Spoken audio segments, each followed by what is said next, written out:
agency and victimhood, analyzing intersectional dimensions of oppression in terrorist activity and insecurity in Africa, with insights from other parts of the world. Ms. Amanda Dulabi and Daria Quintero, maybe soon to be doctors, are MS candidates in criminal justice at California State University, Sacramento. Dr. Maru Yusuf is a National Science Foundation postdoctoral fellow in the sociology department at the University of Southern California. Her research interests are broadly in political sociology. More specifically, she investigates power, gender, women's empowerment, religion, globalization, democratization, social movements, with a geographic focus on the Middle East and North Africa. Lastly, but definitely not the least, as listed on the program, we have Dr. Andrea Boyles, who is Associate Dean for Equity, Diversity, and Belonging in the School of Liberal Arts of Tulane University, where she's also an Associate Professor of Sociology and Africana Studies. Her work accounts for social inequality and injustice regarding, but not limited to, the following: race, the intersection of race, gender, and class, Black citizen police conflict, crime, racial, spatial politics, segregation and containment, poverty, social ties, and resistance. She's the author of 2 books, Race, Place, and Suburban Policing, Too Close for Comfort, and You Can't Stop the Revolution, Community Disorder and Social Ties in Post-Ferguson America, both with the University of California Press. Please join me in welcoming our very esteemed panelists. And without further ado, I will hand over to Dr. Özlem Alturk, and we will go as listed on the program. Thank you. Thank you so much, Fumi. Apologies again for the technical difficulties. You know, we started the CSW 67 with long lines waiting for our IDs, and we're having technical difficulties. It's always part of life. So I have to say that it was difficult for me to prepare for this talk because I hail from Turkey.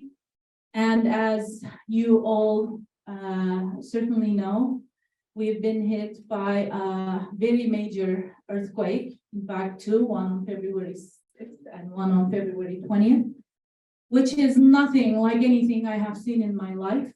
And I want to start by saying that we remember all the souls and people we've lost, and I hope you'll keep them in your thoughts as well. Both in Turkey and southeastern Turkey and northwestern Syria, we have a very heartbreaking tragedy that implicates politics and those in power right now, because many of our friends and family did not die as an immediate result of the earthquake. They also died because of the lack of coordination and lack of preparation for something that we knew was going to happen. I open with that, my talk on digital learning, organizing, and coping in the time of the pandemic. And I'm going to end with some reflections on also what it has allowed us to do in the aftermath of the earthquake as well. So yesterday we were talking at dinner about how we will not have enough time to go into our standard literature reviews and review of our theoretical framework. So I cut that out. I'm cutting straight to the chase of the story I'm going to tell is the last 2.5 years of organizing in Turkey that has it has its roots in the decades before, at least since the 1980s. The independent women's organizing in Turkey has been very strong. But when the pandemic hit, we did a few things. We got together over first over WhatsApp with a small group that I'm also a part of, Eşitiz. We said, how do we make sense of what's going on? We know it's going to hit us hard. And so we did a series of meetings, which kind of began this process of coming together in larger groups with hundreds of women's and LGBTI organizations. So that's the story that I'm going to tell, and how we used WhatsApp, Zoom, because none of these things are things that we knew how to do. They entered our lives pretty fast, and we haven't even had time to reflect on them. But one of the things it has allowed this digitally getting together allowed us to collectively, communally mourn. It's very relevant in the current context of the the aftermath of the earthquake. But actually, we started by mourning people we've lost, such as this woman we see, Chida Maiden.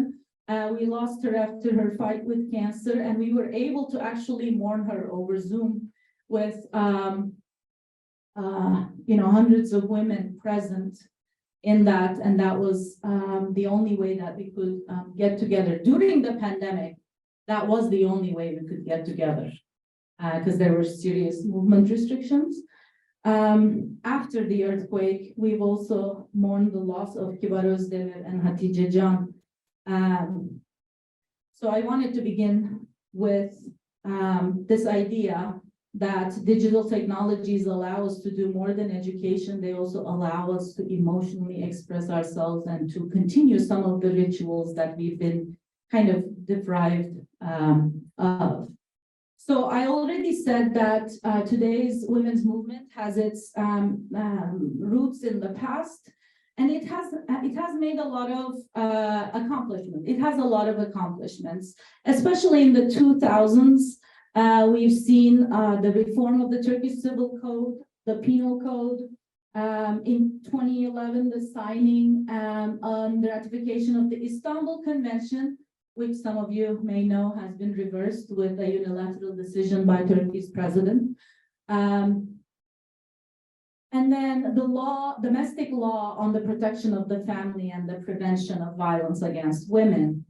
We've also helped stop many proposals on the table, including amnesty to child sexual abusers, and also that would imply the reduction in the minimum age of marriage.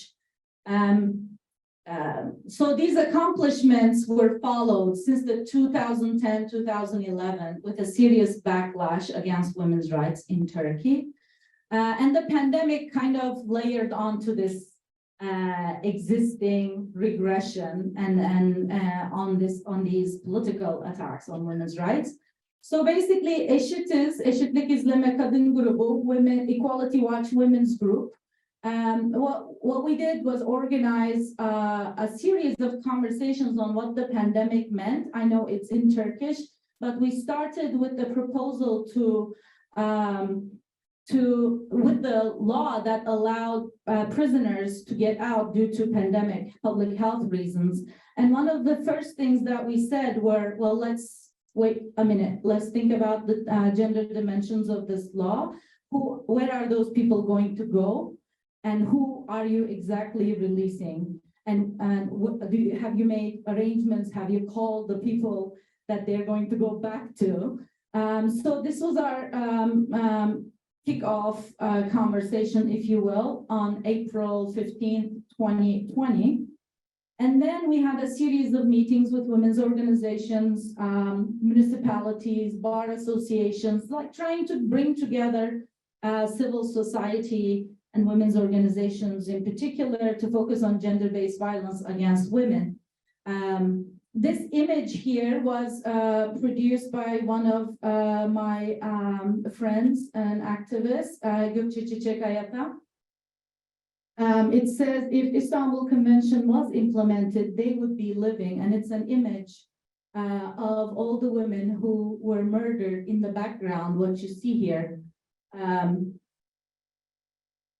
And that make up the beautiful face of Pınar Gültekin, who was murdered after she blocked her stalker, and he chased her down and put her in a barrel and poured concrete over her. So women have been using these images and these technologies to get their message across, even at times that seemed really inimical to their organizing. And this is actually how the really wider platform of women's platform for equality Turkey was established. One thing that I have 5 minutes, I can say a lot in 5 minutes. I could pull out hundreds and hundreds of these Zoom photos, not only because I like taking photos, but also because we have actually been meeting consecutively without skipping a week for 100 and how many, Elif? 52. 152 weeks. So basically, I'm very curious to know, for those of you who have experience with movements elsewhere, I keep asking anybody who I come across at CSW, does this kind of thing happen in your country? Because I think it would be great if it did. We have been meeting weekly since 2020, and that gives us a way to know each other and to talk about the issues on the table and to strategize how we will fight back and learn from each other and from the language that different groups use, because we all come from different traditions. And it's a really wide spectrum of women's organizations that are part of IŞİK, Women's Platform for Equality. And many, many different approaches that we've tried when the Istanbul Convention, the withdrawal from the Istanbul Convention clearly became a threat. We met with political party leaders over Zoom. We said, hey, there's this tool and there's all the women's organizations. Let's meet, let's talk. These are our issues. So we actually met with all the opposition parties in Turkey, even those that, you know, I personally wouldn't perhaps want to sit down and have dinner with. But of course, many different groups, not just IŞİK, but many different groups all over the country also took to the streets. As far as the organizing over social media and using digital technologies to do this, I have to say that in a sense, the pandemic has kind of moved us to a new level, I think, the conditions of the pandemic. And in Turkey, in particular, the political conditions moved us to another level, because there's a lot of repression of free expression. There's a lot of consolidation of mass media. So there are very few options we had, and social media was one of them. In fact, I joined, people kind of laugh at me, like, how can you be teaching and a researcher and not be on social media? But my motivation for joining was actually this social media campaign. And we did this on May 11, 2021. Despite the president's decision to withdraw from the Istanbul Convention, we decided to celebrate its 10th anniversary on social media with the hashtag İstanbul Sözleşmesi 10 yaşında. İstanbul Sözleşmesi is 10 years old. We do not give up. So it was also a message of not giving up on women's rights, and also not giving up on the rule of law and democracy. So we this social media campaign, of course, involved a lot of learning, not only to open an account, but also, you know, how to do things. So there was a Zoom training, for instance, for the group, for those of us who didn't know much about it. I don't have much time. I have a lot more to say, but in my last minute, I want to emphasize with these photos that post-pandemic, actually we moved from Zoom. I wrote an article called From Zoom to the Courtroom. It helps that they rhyme. I worked on it a little bit. But we did, it was really powerful in that we saw, actually someone you're seeing in the audience, after meeting with her over Zoom for over a year, I actually saw her in Ankara in front of the state council where we were protesting and we were filling the courtroom. This is us. I took that picture and we hugged each other like we had known each other for a long time. And this is the kind of real personal connections that these technologies and our persistence enable. And of course, this is another story that needs to be and will be told, is how WhatsApp groups and social media proved literally vital in the aftermath of the earthquake, where people posted their location and tried to get help. And that is how we found out about where our friends were, whether they were safe, or and sadly, in some cases, whether they weren't. So with those, I think I will end. I'm over time. But thank you. Next we have Cecilia. I don't have cards, but we can exchange emails here. I think we should give them another round of applause. That was awesome. Your research is relevant as is enlightening. Thank you very much. Hello, everyone. I'm Dr. Cecilia Idikakalu from the University of Massachusetts, Boston. I teach human security, and my research is mostly on gender and conflict. I want to thank Dr. Showers and Dr. Nicole Fox and the SWS team. Give them a round of applause again. I think they're amazing for this platform and the opportunity to present my work. I'll be presenting our ongoing work on information technology and gender equality as tools of political empowerment in Africa. We started based upon a case study of Rwanda and Uganda, but it really tells a story across many parts of sub-Saharan Africa. Up there is a lady that represents what we'll call ideas around agency and victimhood, especially in conflict and in women's rights around the world. We may use a lot of research speak, but the picture tells the story of a woman that exercised her agency for political participation. It has become a popular picture online recently from the recent elections in Nigeria, where she came out to exercise her rights to vote, met with a lot of thuggery and political violence, as we see displayed in many spaces, and went back to get the plasters on her eyes and come back to ensure she cast her vote before voting ended for the day. And these pictures were taken of her, and she did a couple of interviews, and it went viral because it encouraged a lot of people from vulnerable groups and amongst women to actually stop whatever they were doing and also go and exercise their right to participate politically. Because of the cause she bore, also it communicated a message to people that had, taken up political violence as a way of intimidating voters. And it did a lot. Although it's still in contention, it did do a lot for several groups in the past election. Now, this story is basically reflective of a lot that we see, and I'll be talking about from other countries.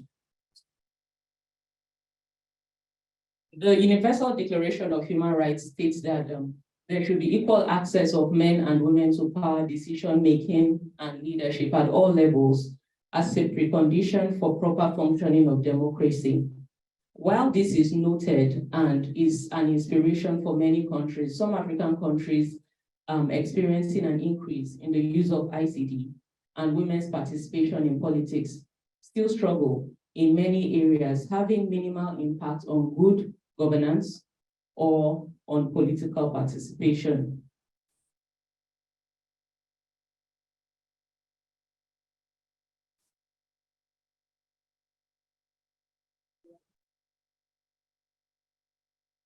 So when we look at aspects of empowerment for women using ICT platforms and other means that many of us are already familiar with. The core of this research looks at areas that haven't been delved into in depth as to reasons why regimes, especially those that have autocratic influence or means, have had a way of staying in power, minimizing political participation and the assurance of rights for women over time, in spite of donor aid funding and data that we have on election violence and political and ethnic violence that is connected to their regimes. I'll talk about the problems and questions. I'll skip the literature for the purpose of time, and I'll talk a bit about the, our propositions and less on the methods. But if we have any questions, please feel free to ask after now.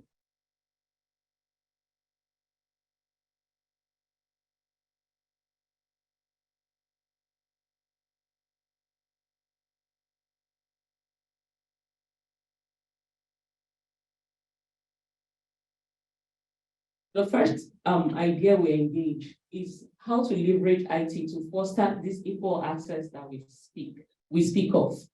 How to make use of all the tools that are available on ICT platforms, some of which OSDEM has very, liberally alluded to with very good examples. How do we bring this to empower people to give them agency, especially women, in their political participation? We conceptualize this broadly in this study when we talk about political participation to look at democracy, good governance, and their participation in everything that has to do with the dynamics that affect them in politics in their societies. We also look at the problem of paying attention to how regimes acquire power in the first place, because it's been researched that this is directly relevant to the impact on the effectiveness of politics and political participation. On the broad spectrum of regime type, we find that outright autocracies differ from democracies and semi-democracies. And the way some of regimes that have been in power for decades, many of them over 4 decades in Africa, exercise how people can exercise their rights to participate, and the dynamics of democracy differs and does affect the well-being of women and their own agency in their communities. The last idea we explore is the UN, the role of the UN and foreign aid, and how it's associated with undermining the government and citizen bargaining dynamic.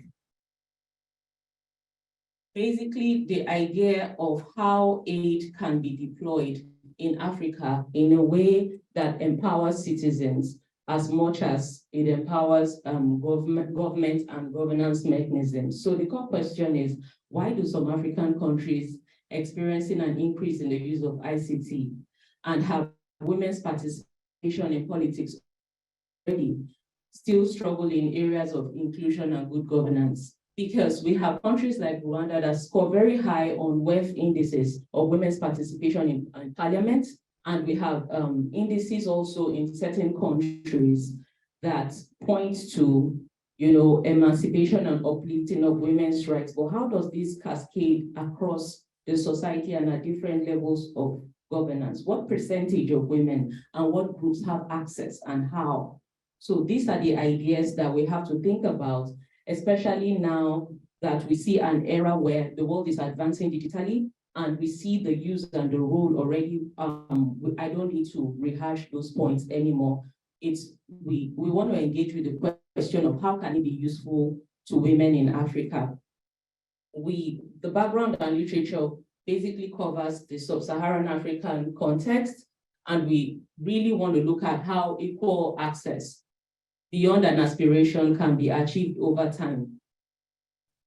For this study, the approach we used is a discourse analysis and case study of the 2 countries I mentioned, and a phenomenological approach to look at the lives of women that live in these areas. One of them we saw in the picture when I started. So the ICT as a new space for women's active participation. The key points that I would like to highlight and are critical for us to ponder is overcoming exclusion by becoming members of the broader community and addressing issues collectively. Until women have greater access, IT devices, apps, opportunities to engage virtually are scaled down, we'll find a situation where addressing issues collectively will be more and more difficult, especially in Africa. Also, it will help in overcoming subordination and exploitation, as it provides an equal platform where women and other citizens can engage with the authority and claim space in spite of opposition. And also, it's important for overcoming discrimination, as it provides an equal platform to access a wider audience, and then the capacity to increase their sense of self-worth and get a platform to contribute.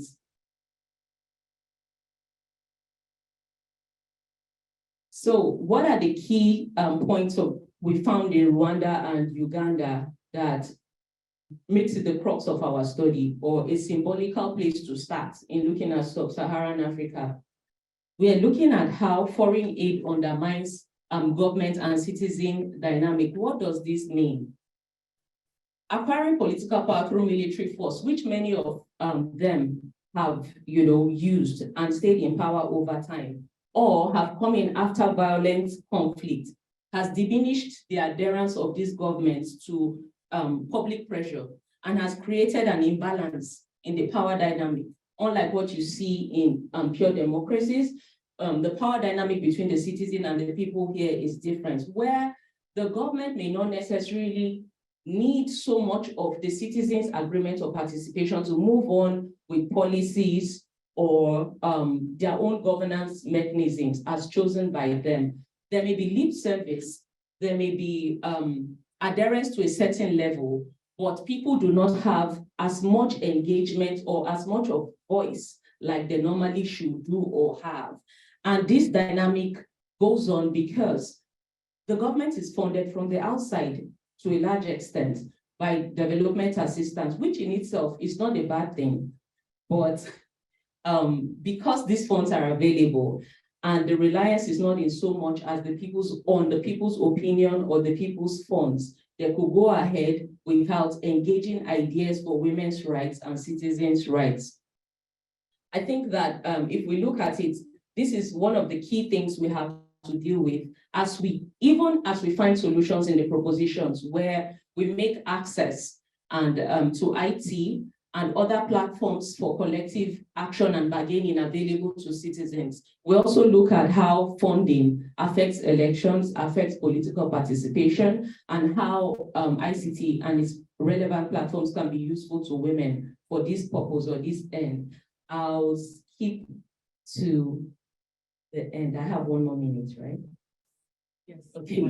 Why is this important? So these ideas are important. Sorry about that, because it's crucial to political participation, as I mentioned, and the internet is creating alternative income opportunities for women, not just in Africa, but across the world. And economic empowerment, like we know, it has a cyclical effect, and it is very important for voice and for political participation and action. ICT will increase social capital for this collective action, and it will enhance women's collective action to influence government decisions. And finally, there are dimensions of influence with digital participation, from the economic aspect to the social aspect to education and across board, especially when we look at the critical challenges of human security and fragility that sub-Saharan African countries face. From our research, we feel like digitization, ICT access at different levels will be the key at the end to help people with a bottom-up approach, from those in displacement and refugee camps to those in parliament across board by various means, to not just have access, but exercise agency in political participation, like the lady we started with. I will conclude on that note because I have touched on some of our proposals, and I'll welcome any questions so that the next speaker can come on. Thank you very much. Good afternoon, everyone. Amanda and I will be presenting on political invisibility and mother work in Rwanda. Emma was well into her pregnancy when she agreed to take in numerous children who had fled from neighboring villages, escaping genocide militias who were trying to kill them because they were Tutsi. With her own children at home and being weak from pregnancy, Emma saved several children and 2 adults by providing them with shelter, food, and emotional support during the genocide.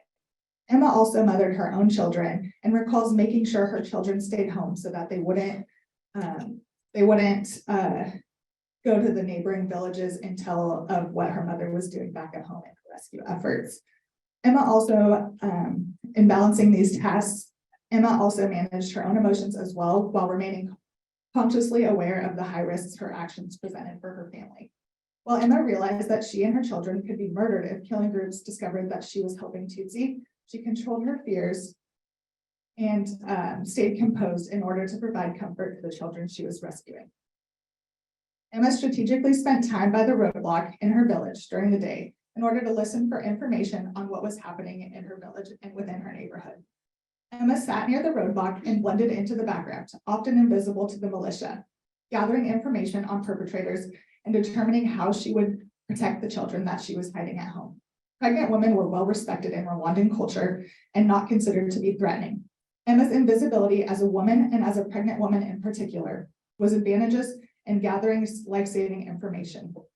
Emma's story captures 3 central dimensions of invisibility, rescuing mother work during the genocide. First, status and invisibility. Second, importance of mother work in rescuing. And third, Emma's story and invisibility in academia and popular media. So many scholars have documented how systems of sexism, misogyny, gender bias, and male and white supremacy collide to exclude women from positions of power and other aspects of social life. Such exclusions often render them invisible and most institutions meaningful to society. So previously, feminist scholars brought in studies on conflict zones and mobilizations to include diverse experiences that women occupied, shedding light on how experiences on how international relations theory has privileged male political actors in politics. Feminist scholars have consequently illuminated the strategic ways that women have mobilized during times of peace, war, repression, and violence. In turn, this work has explored uniquely gendered ways in which women have contributed to collective action during times of conflict. Some studies on the experience of women during war and mass violence suggest that particular experiences of motherhood, specifically mother roles as caregivers and their investments in the next generation, encourages their participation in militarization, activism, and social movements. Mothers thus use their invisibility to their advantage. Women's political invisibility has resulted in women strategically using their roles as mothers, daughters, and wives to organize for peace, mobilize for decision-making, and build political associations across class, ethnic, and racial barriers. Such mobilization has occurred in times of political instability, war, mass violence, and post-atrocity. All right. So the term mother work comes from Molly Ladd Taylor's scholarship referring to women's unpaid work of reproduction and caregiving.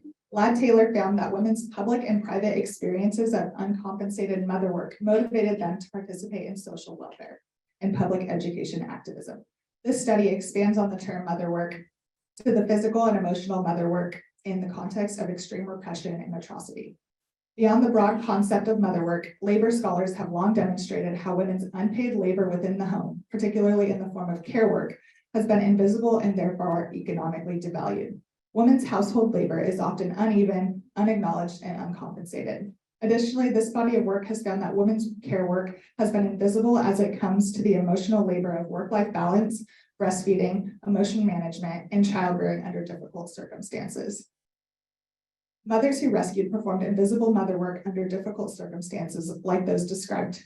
The invisibility of the mother work has an added layer of complication to its invisibility in that in the moment, these mothers want to remain invisible as that's what's keeping them alive.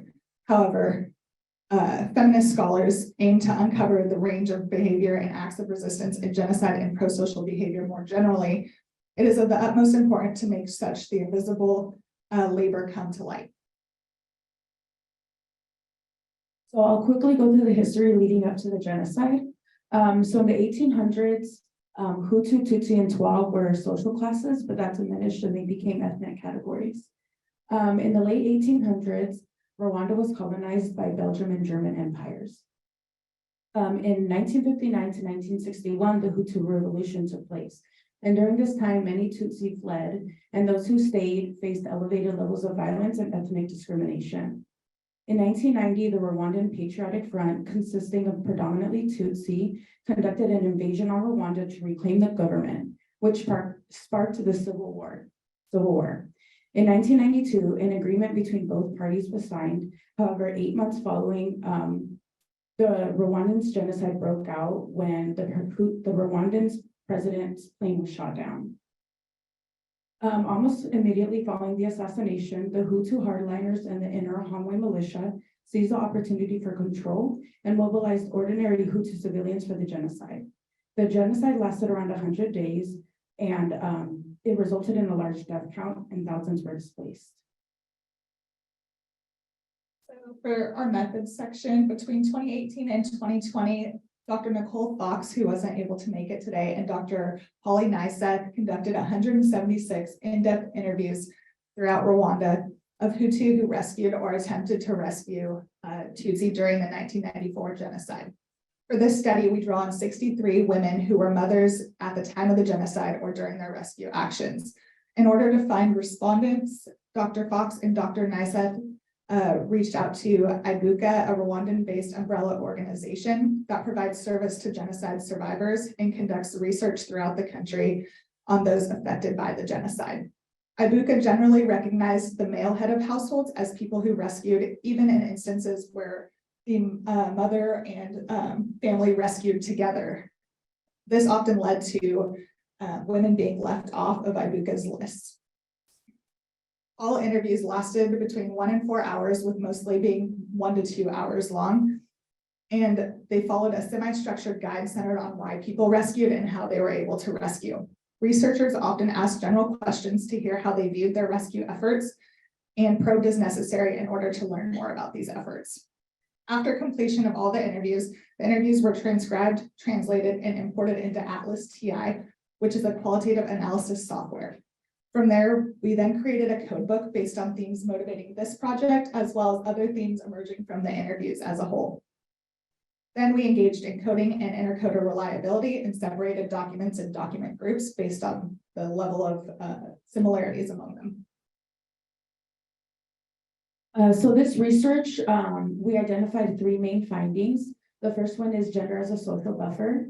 So while political invisibility can be problematic, Rwandan mothers who rescued actually benefited from political invisibility in the climate of the genocide, as it afforded them opportunities to rescue, which may have not been possible if they were more socially visible. Political invisibility created a social buffer between them and the perpetrators of the genocide. They were not recruited for participation or thought of as threatening to the genocidal ideology, and thus mothers were left alone. This invisibility bought mothers enough time and or information to increase the success of their rescue efforts. Physical mother work rescue actions took many forms, such as providing shelter, providing food, and providing information to Tutsi. So physical mother work involves sheltering children and families, at times 40 to 50 people at a time, and finding ways to feed them without militias discovering that anything out of the ordinary was occurring. Emotional mother work involved coaching their own children about what to say about the people that they were hiding in their homes, and providing emotional support to children who were afraid during the violence. It meant making plans, secondary plans, and backup plans consistently and constantly to ensure everyone's safety, even when their own children were murdered. Emotional mother work also involved managing their own emotions in order to keep children's emotions under control, because their cries or noises could be the difference between life and death. So to conclude, mothers who rescued acknowledged the risk that they were taking, and almost every single woman within our sample knew that if they were caught in their rescue actions, they could be killed along with their family. Some roles of the mother and the role of being a mother and a woman afforded them some buffer from recruitment into the genocidal violence, and their political instability was critical in gathering the information that they needed. Both types of mother work, physical and emotional, were critical in keeping people they saved alive and depended on the women's political invisibility. This paper expands on the concept of mother work to include labor performed by mothers during genocide. Genocide presents a vast different context than Lad Taylor's original work, but while it still captures the unpaid work of reproduction and caregiving. Like the mothers in Lad Taylor's study, it is likely that the women within this study were motivated as well to rescue because of their gender roles in society. This study examines the concept of political instability in context of clandestine action, challenging scholars to consider how to make a woman's actions visible when such actions are undertaken in repressive contexts that are not made public. The mother work women performed during rescue was not conducted in the context of social movements or in widespread collective action. This deviation means that the women who engaged in these rescue actions did not build on social networking or collective action frames or other traditional social movement building as seen in context of other political invisibility cases. Instead, we see political invisibility functions in the forgotten request to participate in violence, acceptance of excuses, or the invisibility of a woman standing at a roadblock. These mothers acted heroically in excruciating circumstances and conditions, and the mother work that women performed while rescuing during the genocide saved the lives of hundreds of people who grew up to be extraordinary human beings. The resilience of these mothers should no longer be invisible. Thank you. Hi, everyone. Thank you for coming today and being patient through all these technical difficulties at a digital conference. We appreciate it. Everyone is trying to figure out how this works. My talk changed a little bit. It was initially about a coalition between two feminist organizations that work together across their differences, their ideological and political differences. But the focus is really about donors today, since a lot of people watching there are from the UN and from other donor organizations. And so I wanted to have a success story, a small success story today. And the title of my talk is When Donors Actually Get It Right, Broad Feminist Coalitions in Tunisia. So it might come, it might not. And I will just talk a little bit about this. So I look at Tunisia, which is in North Africa after the Arab Spring. And how many people know what the Arab Spring was? Okay, my students don't. I don't think they were born yet. So the Arab Spring started in Tunisia in December 2020, and women mobilized and helped organize the protests. There was support for the uprising, military support, the president fled, donors flocked to Tunisia at this time. Islamists prevail in elections for the first time. It was always liberals and secularists who were in power. And for the first time, Islamists came back from underground exile and performed really well in the elections. At this time, women's organizations mushroomed, but the feminist movement became very divided along ideological lines. So a little bit, I wish you could see these photos, a little bit about the donors and the feminist movement in Tunisia. This is a really cool picture that I will paint for you. It's two sides. One side is Tunisian women wrapped in a flag. They're, it's like they're naked. They're just wrapped in a Tunisian flag. And the other side is women who are covered and are veiled, and they're holding a sign that says Islam is our religion and the hijab is our chastity. So you could see the two extreme sides of the spectrum of the women's movement. And that obviously became very challenging for cooperative work across the feminist movement. So if you have a divided feminist movement, it's extremely difficult to push the state on gender policies. Donors came in at this time, and donors wanted to support the feminist movement. Most of these donors are liberal donors. They are interested in universal women's rights and human rights, and they wanted to ensure that Tunisia, which has the most women's rights in the region, or had at least, remained on that path. So they came in and they wanted to help these women cooperate. There's nothing. Why is it minding? Okay. So here's the meat of the talk. Donors attempted to broker broad feminist coalitions several times since 2011. 3 times that I could think of at least. They failed every single time except once. And the focus of this paper is the one time that they actually got it right. So why did they fail? That's not the focus, but I'll give you a taste. They failed because they didn't know the context. They brought their universal toolkit, which is very ignorant and based on universal practices, to the Tunisian case and said, women are women, let's bring them together and they'll all work together. So they tried to bring them together, for example, around the constitution. They didn't understand the nuances that divided these women on the constitution. It's not, you're a woman, therefore you want equal rights. That framing did not work. They also brought together very seasoned liberal secular organizations with new Islamist organizations. There's no way those two would work together. The veteran organizations have no incentive to really put themselves out there and work with these groups. And finally, the political climate was very divided, even though there was a coalition government, and it was hard to have cooperation between Islamists and seculars. However, in 2018, a European donor successfully brought together Islamist women from an organization called Tunisiyat, which means Tunisian women, and secular activists from the Ligue de l'Écopiste Tunisienne, which is the League of Tunisian Women Voters. No way, I'm not doing 5. I don't have this.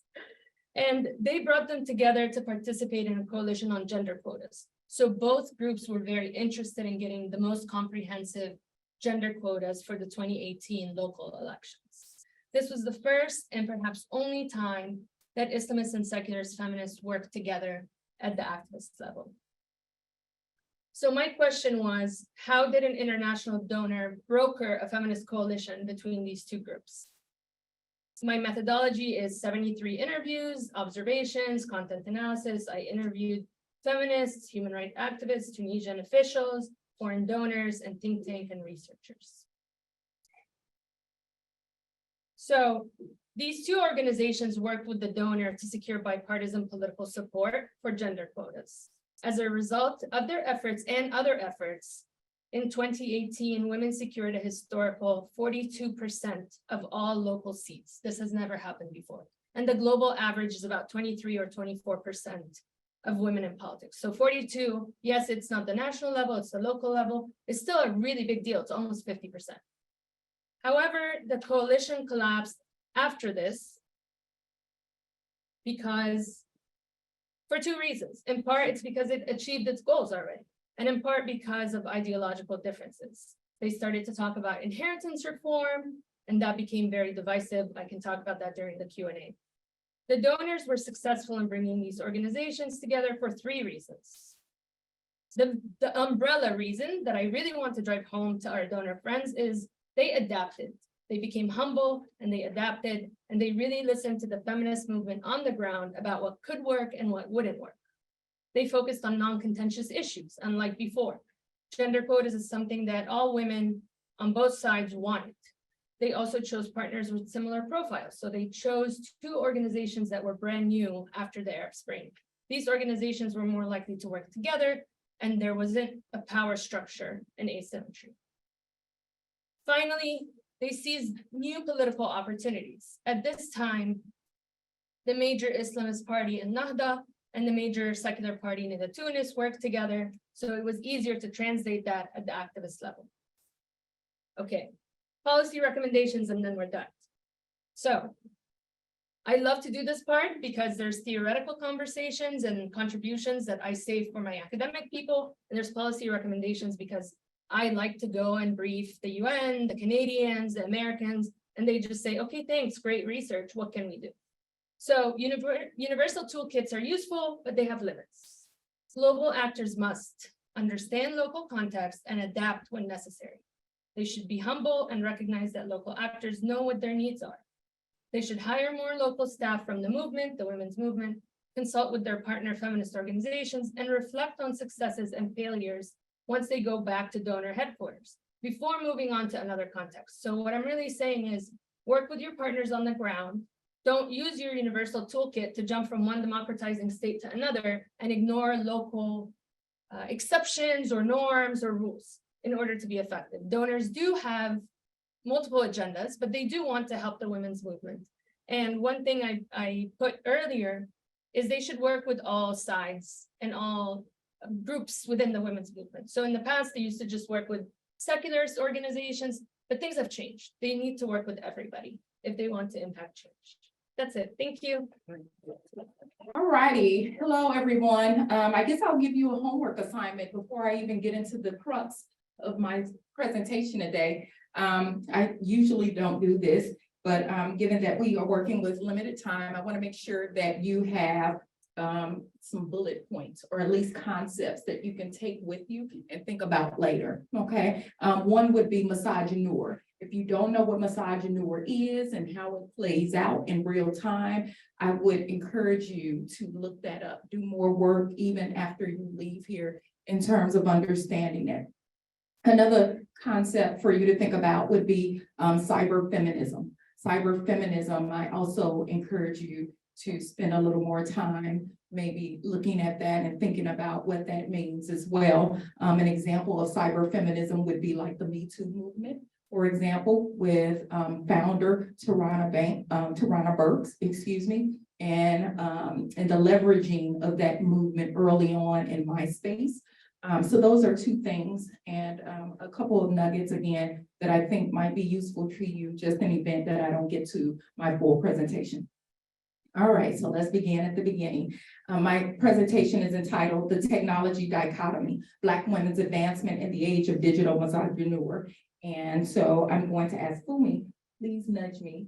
If I'm trying to go less, but just in case, nudge me. I will. All right, so good afternoon, everyone. Officially, I am Dr. Andrea Boyles, author of books You Can't Stop the Revolution, Community Disorder and Social Ties in Post-Ferguson America, and Race, Place, and Suburban Policing, Too Close for Comfort. My community work and research include, but is not limited to, Black citizen police conflict, Black resistance and collective action, intersectionality and Black feminism, racial, spatial politics, and so much more.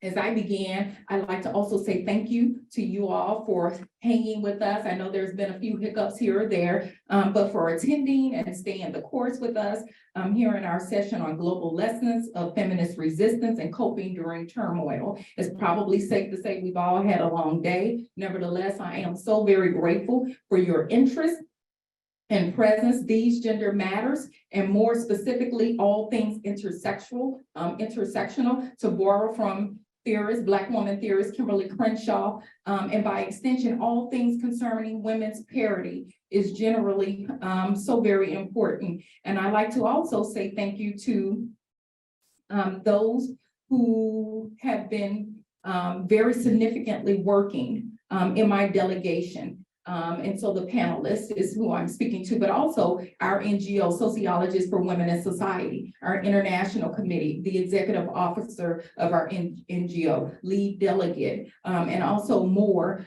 so many more who carefully managed all things necessary and logistically as best as they could for our CSW panel, to move forward. I'd also, as I move further, let me take a moment. I do a lot of acknowledging because I believe in paying homage to all the many people that have significantly worked for me to get to this space.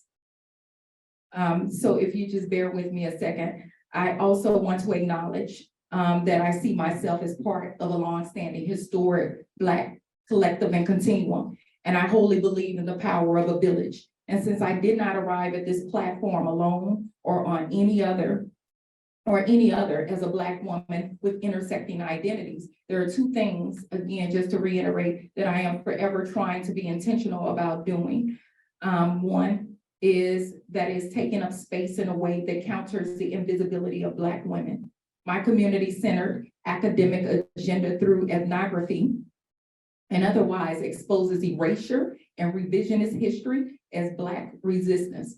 Consequently, I will not be using a slide presentation, but instead I choose to speak to you as an embodiment of it, extending face, voice, our humanness, Black women's humanness, in other words, rather than often socially constructed and stereotypical, depicted, rejected other kinds of images that the broader culture is so accustomed to seeing or imagining through strong women pejoratives, hypersexual and sexually aggressive media, criminality, and more as it relates to the status of Black women and the dichotomy of technology, which takes me to point two. The second thing that I intend to do, that is pay homage to my family and those Black women especially who long sojourned before me, putting their bodies on the line so that I and so many others might have this opportunity. I do not take my global platform for granted. I thank God, and I know that my being here means that once little poverty-stricken Black girl from the West Side city of St. Louis is able to weigh in as a noted intellectual, global expert, and community engaged empiricist,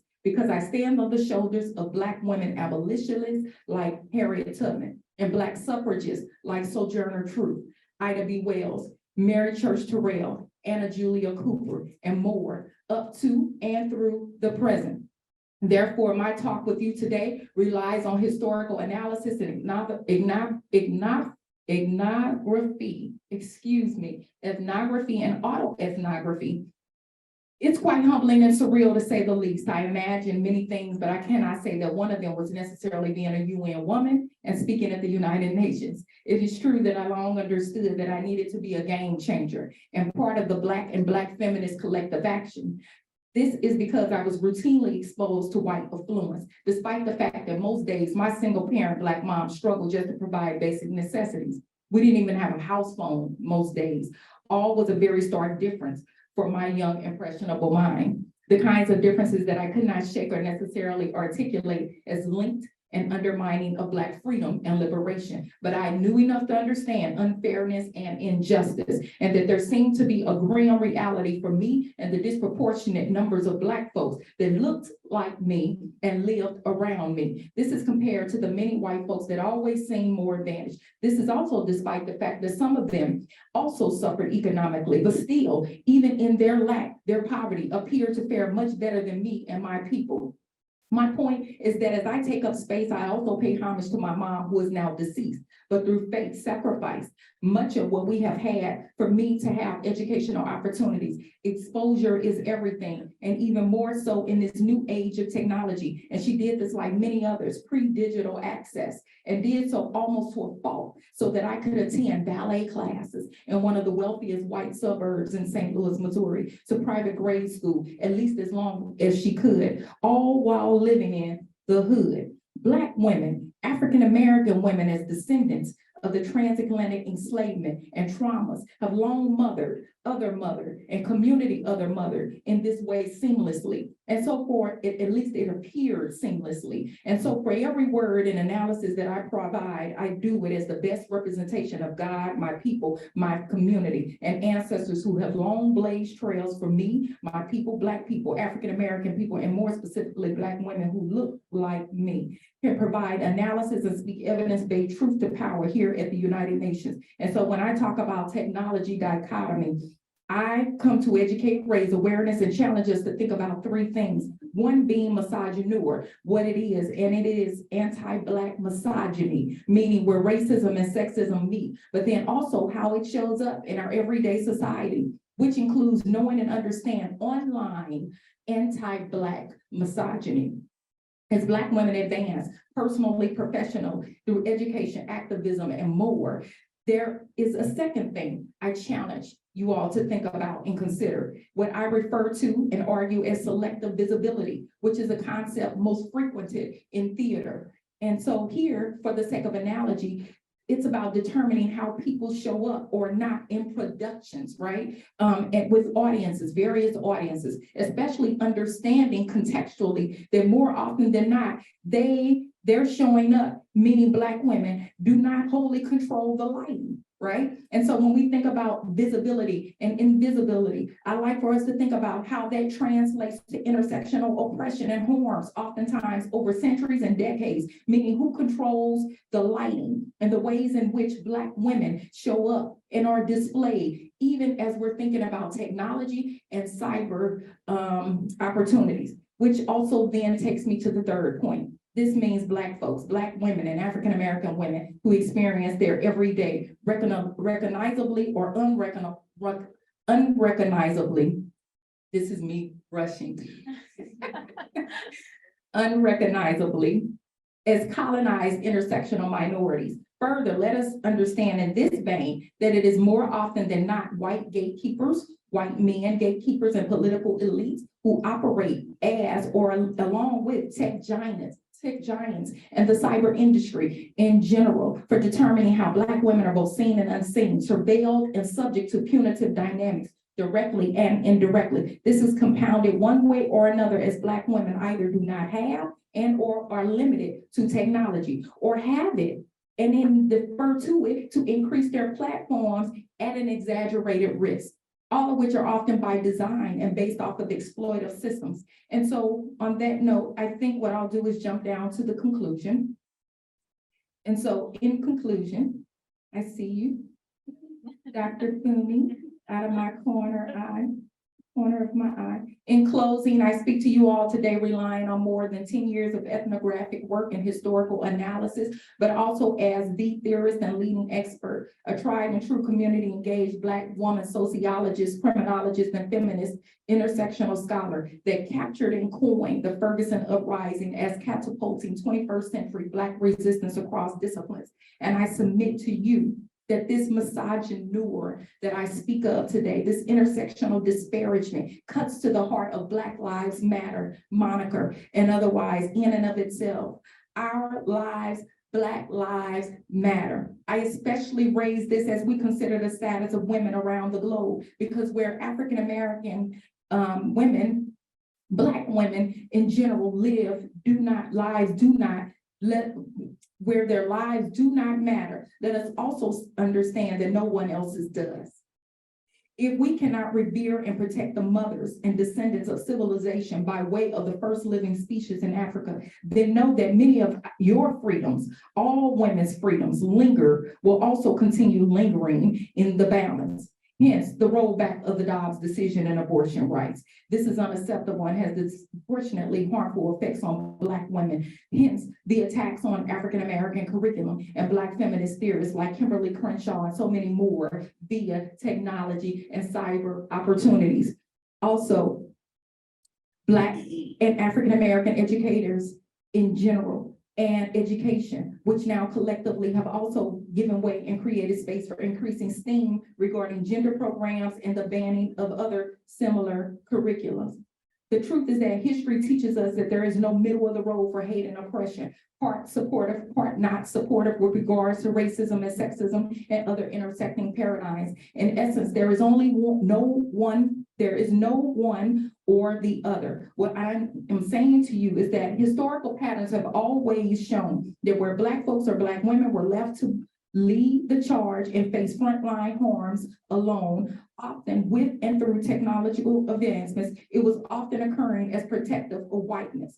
This translates then to often disingenuous support of others and the inability to move forward towards gender equity and freedoms of humanity widely, and therefore by extension, longstanding suffering and contemporary realizations of discriminations for all.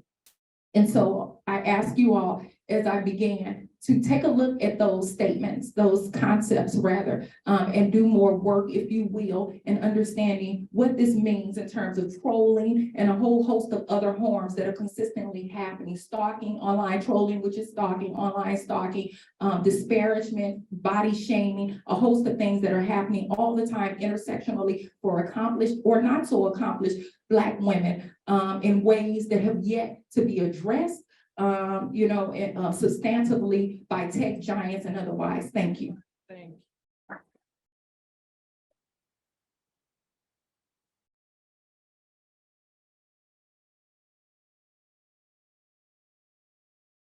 Thank you, Dr. Boyles, for that powerful call to action and for speaking to this very moment that we're in, but also putting it in historical perspective. So we don't have that much time, but in the few minutes that we have, I would like to take a couple of questions or comments for the panelists. All right, so part one and then at the back. So I have a comment. Yeah. A lot of times when people talk about Ferguson, they equate it with Black Lives Matter, which is significant. One of the things I remember is the fact that all of a sudden we realized how militarized the police departments were. And Mayor Bloomberg, one of the things he used to always say, how big the police force was. So to what extent have anybody done any research on that? And then sometimes when I look at all these uprisings that are happening all over the world right now on the news, I'm wondering if some of that military equipment isn't over there too. So who did they arm? sure. And why is it that nobody in the so-called political movements even knew that that existed? Somebody knew something, but it wasn't communicated to the masses. And so-called political activist leadership was just as clueless as the rest of us. And we still don't know the extent to how militarized our police departments are. And that's a huge, huge threat to Black people and to everybody else. Thank you. Okay. Good comment, ma'am. To you, Dr. Boyles. Thank you so much for that comment. There's a lot there to unpack. But what I will say in general is that I am, and I'm very clear about that because of invisibility and erasure, but I am the Black woman sociologist and criminologist that coined the Ferguson Uprising as the start of 21st century Black resistance. Prior to Ferguson, it had been Montgomery, the bus boycott in Montgomery, Alabama. Ferguson Uprising went for 400 days of sustained direct action. And so it is at that point, the Montgomery bus boycott went for like 380 days. So I talk about, and you can't stop the revolution. I'm throwing it out there. That's my book for the sake of not to be, facetious, but for the sake of more reference, because some of what you talk about, I covered fully in that book. I was there from start throughout on the ground, the duration of that. And so there's 400 days of direct sustained action that starts and kicks off all these things. And there are some differences, but at the root of them, I think one of the things that I want to sort of highlight is that all Black social movement is a continuum. And so whether we're thinking about it in terms of Black Lives Matter or not, it was after, so Black Lives Matter, even I heard you mention that Black Lives Matter had prior to Ferguson, speaking of cyber activism and women, Black women launching platforms and things like that, it had been an online social action platform prior to the Ferguson Uprising. It would then be after the Ferguson Uprising, after they traveled to Ferguson, spent time in the organizing, those grassroots organizings that spurned the Ferguson Uprising in St. Louis, that they then will travel back to their home and then create Black Lives as a global network. And so there is some transitioning that happens even from online presence to then ultimately becoming a global network, with Ferguson Uprising as the pivotal point that catapulted from one to the next. So thank you so much. And again, you can't stop the revolution. It's good. I'd say it's good. Obviously, I'm biased, but no, really, I put my heart and soul into it because that was home. That's home for me. Right. So I wasn't a part of the world influx, right? They came in once it hit media. That was home for me. And so it was very important to me that I captured every moment for the sake of history and because I fully understand what that means when it's revised. And it did Oh, also, oh, I live in New York and we had a lot of incidents. And it was almost like the rest of the country didn't even see what was going on. We had people get shot 41 times. And we were doing a lot of activism right here in New York City. We had 14-year-olds being murdered and the police department said they saw something. We had so many incidents like that. All they could say is, I thought I saw something. And sometimes. it Yeah, can thank have, you, ma'am. Thank you, ma'am. We, Feedback. ma'am, thank Yeah. you so much So I for the can say- comments. Yeah, Yeah, that is there too, but yeah, those slides are missing, and all of a sudden Ferguson got more attention Yeah. because more people gravitated Okay. toward it. So let's not forget that people had always been doing things. yeah. Thank you so much, ma'am. Okay, so we have another comment at the back. If you wanna come to the mic, thank you.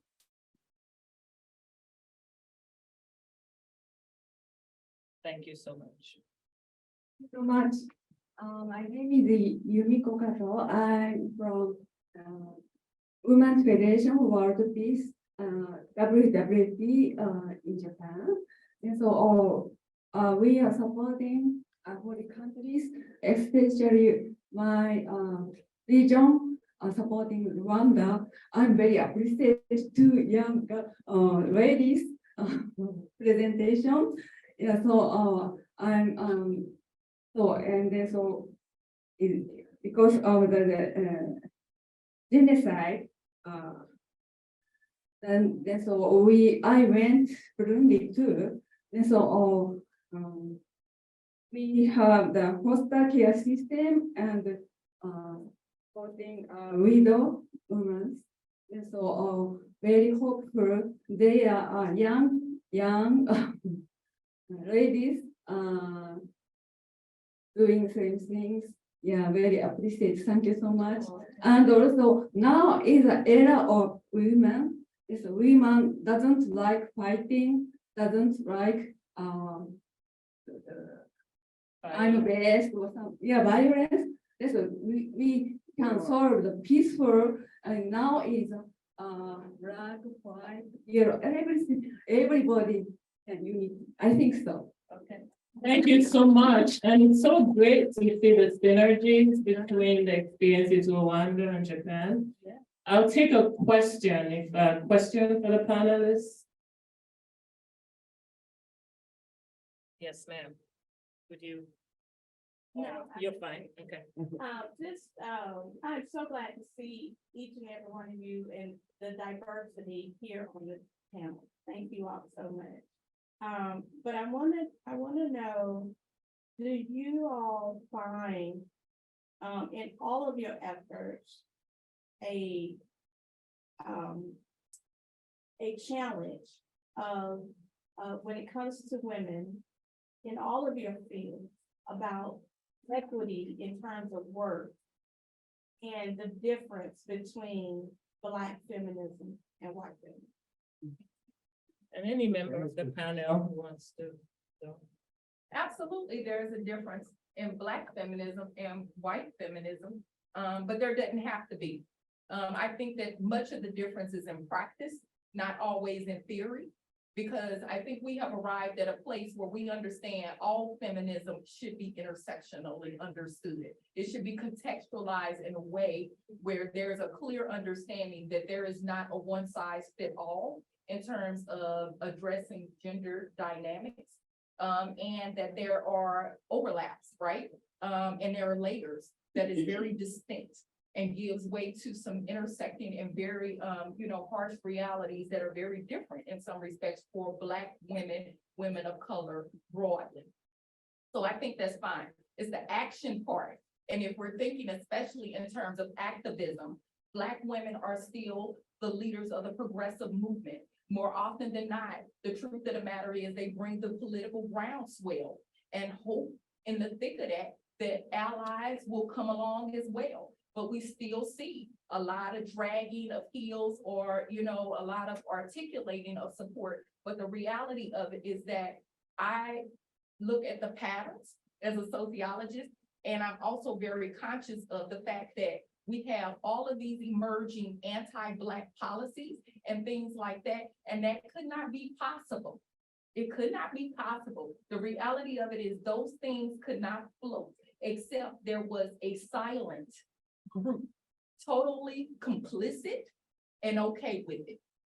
And so those are the kinds of things I like for us to think about. I tell folks all the time, when we get through having conversations and sort of, hemming and hawing about theories and all those different things, the proof is in the pudding. And at the end of the day, if we are still fighting, if we are directly under attack, our curriculum, our culture, being told that we are illegitimate for and not even worthy of education, those kinds of things, again, happens because there is a strong undersurge or undercurrent that maintains it. Okay, we're almost at the hour, so I'll give you one last word. Thank you for recognizing the diversity of the group. I'd like to extend it beyond Black and white feminism to the rest of the world as well, and not think about it as a dichotomy. Perhaps it is in the US, but beyond that, Tunisia, for example, I talk about two different kinds of feminism, the religious kind and the secular kind. And I really want to highlight the diversity within feminist movements, and that sometimes they clash, most of the time they clash, and sometimes they work together. So we have to think about how to work together. White feminists need to work with Black feminists and women of color. They have more privilege than us. Same thing with the seculars. They needed to work with the Islams. So I like to think about the diversity within movements and varieties of feminism that we see around, and how we could all be in conversation, and the organizations and women that we study can come together and form solidarity. Well, I am the chair for the National Organization for Women on Committee on Global Feminism, and you all just created my panel. Perfect. So you saw it here, folks, first. So, but I really want to thank the panelists for this excellent presentations that just took us all over the world, showing us the power of transnational, international, global feminist mobilization, the connections between different settings, while also showing the importance and specificity of certain localities. Thank you so much for this very insightful panel. And thanks to you for coming physically, those of you who are in the room, and those of you on Zoom. Thanks for your patience, for sitting through with us, hanging in there with us. And thank you.